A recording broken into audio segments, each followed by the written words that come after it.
مولایەک هاوکاریمان کەن هاوکاریەکانتان ئەرکێکی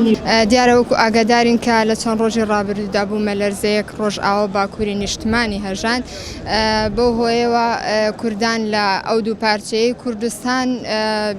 یعنی تووشی کارەسات بوون و ئێمەش بۆ ئەوەی کە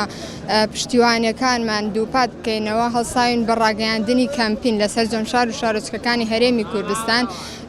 پێویستە یعنی لەم کاتانە ئێمە هاوکاری یەکتر بکەین چونکە ئەم ئەزمونە ئەزمونێکی تازە نییە بۆ کورد وەکو خۆتان ئاگادارن کە لەوەتەی کورد هەیە ئەزمونی لەم شێوەیە یعنی دووبارە ئەوێتەوە وەکو شێرکۆبێ کەسیش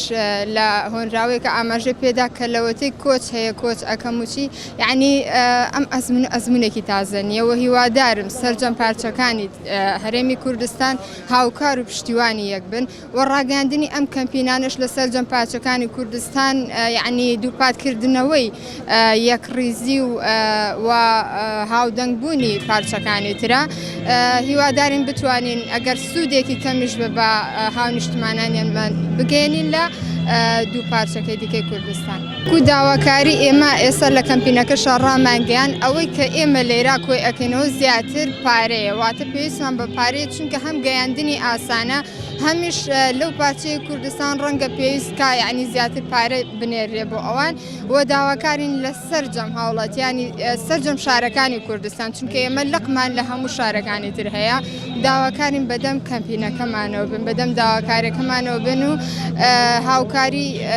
کوردانی ئەو دوو پارچەی کوردستان بکەن وەکو وتیشم لە پێداویستی دیکەش وەکو پێداویستی منداڵانە ئافرەتانە ئەوانە هەمووی لە لای خۆمان کۆی ئەەکەینەوە و ئەیسپێرین بە لەقەکانی دیکەی کەمپینەکەمان لە شارەکانی دیکەی کوردستان.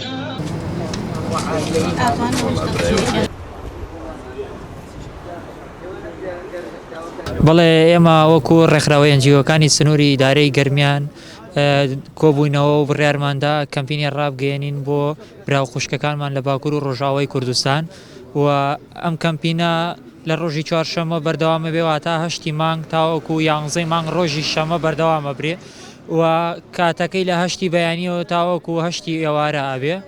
و داواکاریمان لە خەڵک و خێرخوازان ئەوەیە ئێمە ئەم کەمپینمانە ڕاگەیاندووە بۆ کۆکردنەوەی هاوکاری بۆ براو خوشکەکانمان بۆیە داواتان لەکەین بە پارە بێ یاخود بە خواردن بیا بە جلوبەرگ بێ هاوکارمان بن و بۆەوەی براو خوشکەکانمان لە ڕۆژ ئاوا و لە باکوور